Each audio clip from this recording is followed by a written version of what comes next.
I could go out in the dark, I see you calling my name. I hear you shouting, hear you calling, but it's not the same. Every word that you are throwing right into my back doesn't matter to me, cause I'm keeping my track. Let me go,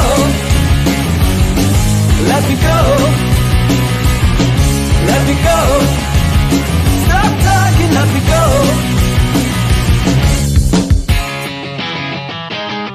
Our time together always ended up in war. Every whisper made you jealous, ended from the start. It is nice to see you shouting out for throwing me out. No excuses, but hello everybody, Truck It Pro here. I'm going to do a nice little video for you guys today. Things you need to know when becoming a HGV driver. So I'm going to try and delve into the basics right up to the more confusing stuff for you guys. To start with, like just simple things that you need to know for your test, i.e. for your test, or like not your practical test as such, but your theory test, you have to have a good knowledge of the highway code, and also you'll need to know not just the highway code, but certain things to do with trucking. So for example, oversized loads, width restrictions, weight restrictions, etc, etc. Now there are many apps out there. I did mine on my phone when I was learning. I literally downloaded an app. I can't remember the name of the app, so I'm not going to suggest any, but I'm sure there's loads out there that are free. I just literally downloaded that, kept doing the tests on brakes or whenever I got some free time to do it. So yeah, have a little look at that if you get a chance. And yeah, so the more sort of things that you're going to want to know are, I suppose, working time directive, the amount of hours that you're allowed to work, etc, etc. So for example, brakes is one that gets people a little bit confused. Anyone that's watching this that doesn't know how to drive a HGV, you'll probably be thinking, oh, more off, I know what it is, which is fine. You can skip parts if you want. But for those of you that are new and looking at getting into HGV driving, there are two main rules that you need to remember in terms of brakes. So the first one is you must only drive 4.5 hours or less before you will need a 45-minute break. Now, this doesn't have to be taken a 45-minute break in one go. It can be taken in 2 segments. So you can have a 15-minute break, and then a little bit later on have a half-hour break. Now, if you are a new driver, it can get a little bit complicated to some people. So I'd recommend just going with a full 45-minute break. It gives you enough time to do all your paperwork. Not that you should be doing that on your break, but if you need to and you do, I know how it is, you want to catch up, you want to sort of get yourself right, maybe have a look at where you're going on your next job, etc, etc. So yeah, just try and stick with the 45-minute breaks at first, and then once you get a little bit more experienced, then maybe think about doing a 15 and a 30.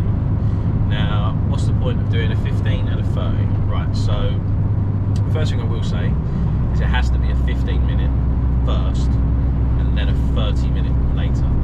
You cannot do it the other way around. I mean, you can, but you can't. So what I'm trying to say is, right, so you can have a 15-minute and then a 30, but you can't have a 30-minute and then a 15. If you have a 30-minute first, you will then have to have another 30-minute later, because the first one will only count as a 15-minute break. So bear that in mind. It does usually show up on the tacho, so put it on brake, and then once you've taken it off brake, it will usually flash up 15 minutes. So you'll know that you've had 15 minutes, and then you know later on you need to take 30 minutes. Now, sometimes, depending on what kind of work you do, your working time directive will come before your break. So what does this mean? So for example, I start my day at 6 in the morning, let's keep it simple. I then drive an hour down the road, I get to my place, so it's now 7 in the morning. I sit on a bay and I'm there for 3 hours, for example. Bit overkill, but we'll just go with it. So now it is. Now it is 10 o'clock. So it's 10 o'clock. This means I have 2 hours left of working directive before I need a 45-minute break. So you get 6 hours of work time before you need a 45-minute break. So whatever comes first, whether it's the 4.5 hours or the 6 hours of work time, you need to have a 45-minute break. So going back to the example, so it's only 10 o'clock, so I've got till 12 until I need to have a 45-minute break work time. I've only driven an hour, so I don't need it on my drive time. I've still got 3.5 hours drive time left. However, if it's going to then take me over 2 hours to get to my next job, I need to make sure that I'm stopping before 12 o'clock to have my 45-minute break. Now, this might sound a bit confusing. I'm trying to do it as simple as possible. But this is where, when you're a little bit more experienced, you can work your 15-minute break and your 30-minute break so that your day becomes a little bit easier, shall we say. So, if I have a 15-minute break in the morning, say I've started 2 hours later, I have a 15-minute break after my first drop, that will then extend my working time directive. So I'm not going to confuse you and go too into detail because I think people will get bored and wander off. But look into it. Make sure that you know how you're using those breaks properly. If you want me to go into more detail with that, then maybe drop me a message and I'll tell you in text. But yeah, I don't want to start going on a tangent and lose interest. So yeah, so that's basically the main rules of break times. So you want to try and work it out as best as you can, because obviously you can only drive 9 hours extended to 10 twice a week. So let's forget the 2 hours extended, and you want to try and work these breaks into your 9 hour driving. If I'm doing a 4-hour drive,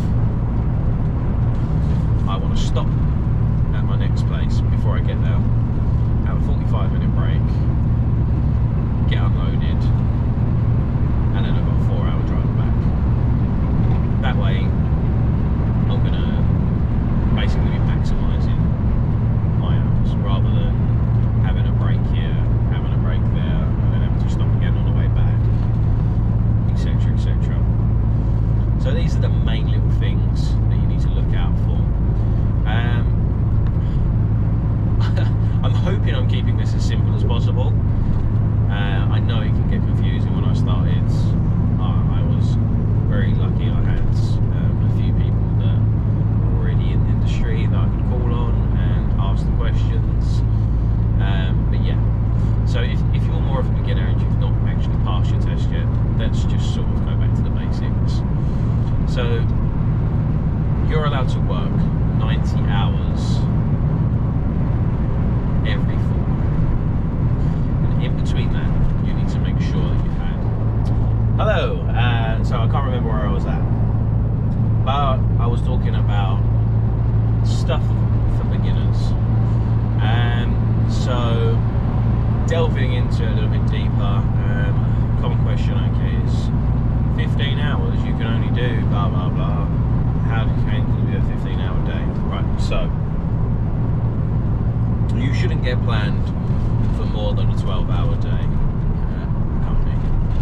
However, that's never going to be always possible to do just 12 hours. Sometimes it is, sometimes you can do a lot less. But yeah, 12 hours is the max that they should be planning you for, and you have 15 hours in the day where you can actually work. So that's an extra 3 hours leeway just in case there's traffic, hold-ups, yada yada, etc, etc.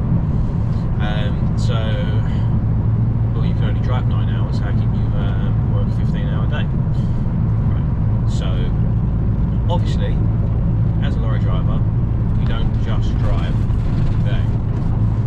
I mean, there may be cases where you might drive 4.5 hours one way and 4.5 hours back, but chances are, it's very rare, chances are you're going to be doing a 2-hour drive somewhere maybe, or an hour drive, stopping for an hour, 2 hours, getting unloaded, etc, etc.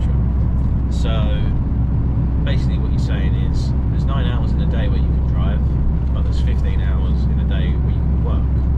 As long as you don't exceed those 9 hours worth of driving. That's everyone trying to bring it into my video. I'll come back to this, guys. Sorry about that, guys. Excuse me again. Yeah, so where was we at? So we was talking about, what was we talking about? We were talking about hours you can work during a day, 15 hours. So I think I've covered that. So basically, yeah, the 15-hour day is what you can do. You can only do 3 in a week, 15-hour days. So yeah, basically the reason for that is you can't exceed more than 3 15-hour days, because then you wouldn't be able to get your 11 hours rest on the other 2 days. So that's another thing as well, your rest time. So you're supposed to have 11 hours rest between shifts. Now that can be dropped down to 9 hours rest twice a week. I know, it's getting confusing, right? But these are all the things that you kind of need to know when you're going in. And to be honest with you, a lot of people go in blind and learning along the way, so don't stress and worry too much. It's just a massive advantage if you kind of know what you're doing, and you don't have to learn the hard way, i.e. getting infringements, being overworked, etc, etc. So yeah, that's always handy to know.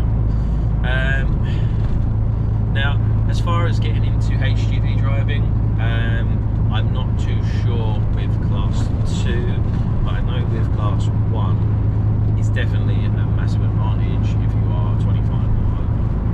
And the reason for that is a lot of companies nowadays will not insure you if you are under 25. Now that doesn't mean to say that's true across the board, because there are companies that will still insure you. They're just usually more of the bigger companies, so it gives you a little bit less scope of where you can work. But nevertheless, it's always a good start and gives you some experience if you do want to go down that avenue and work for one of the big stores.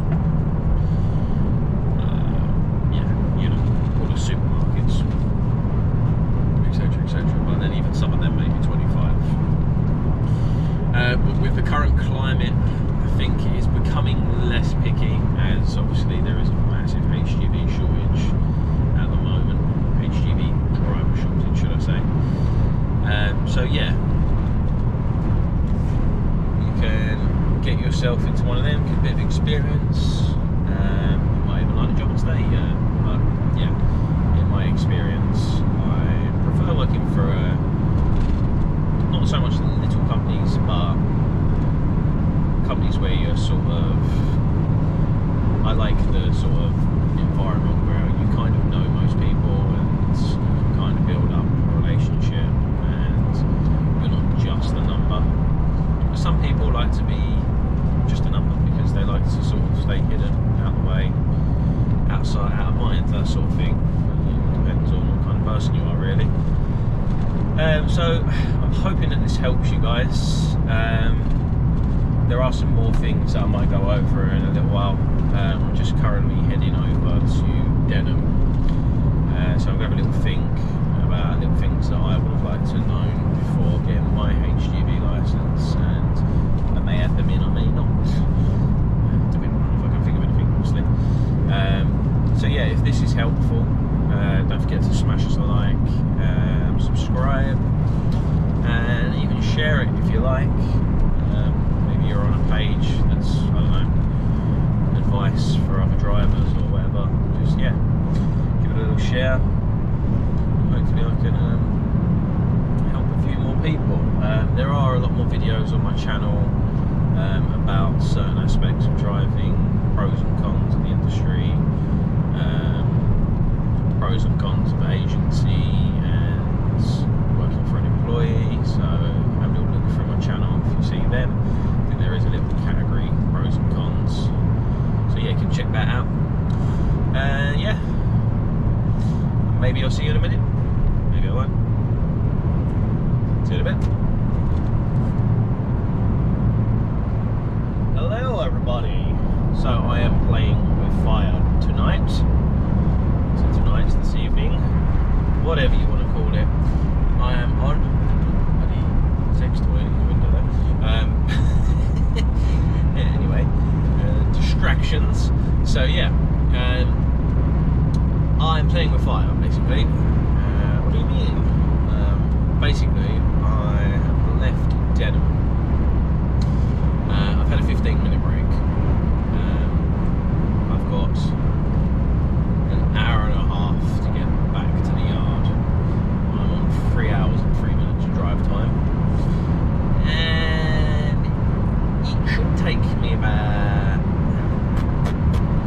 an hour and 15 minutes to get back to the yard.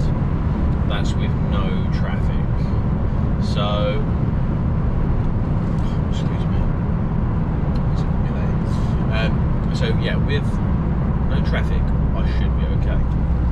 However, I am on this lovely road that we all have come to love so much, the M25, approaching rush hour clock. So, will I make it?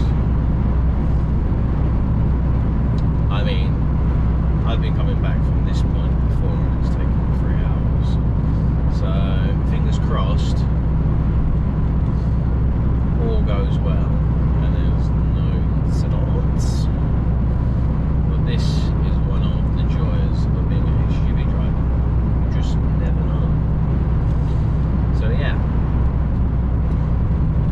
let's pray. Pray for me, people. Pray. I'm just coming up to the A41 bottom turn of 19 on the M25. So yeah, anyone that knows that to get to Dartford, not Dartford, but Dartford Crossing, basically where our yard is, know that it's a good hour, at least an hour and 10 from here. So stay tuned and I'll let you know how I get on.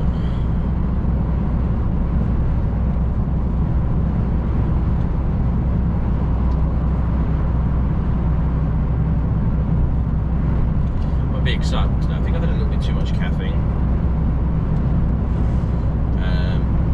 Yeah. Anyway, peace out guys. See you in a bit.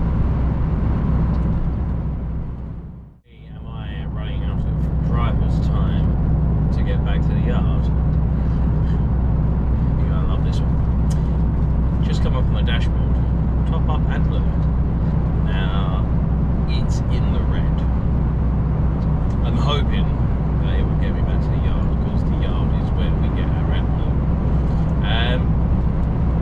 So I don't quite know how that's possible. These trucks just don't seem to hold a lot of AdBlue.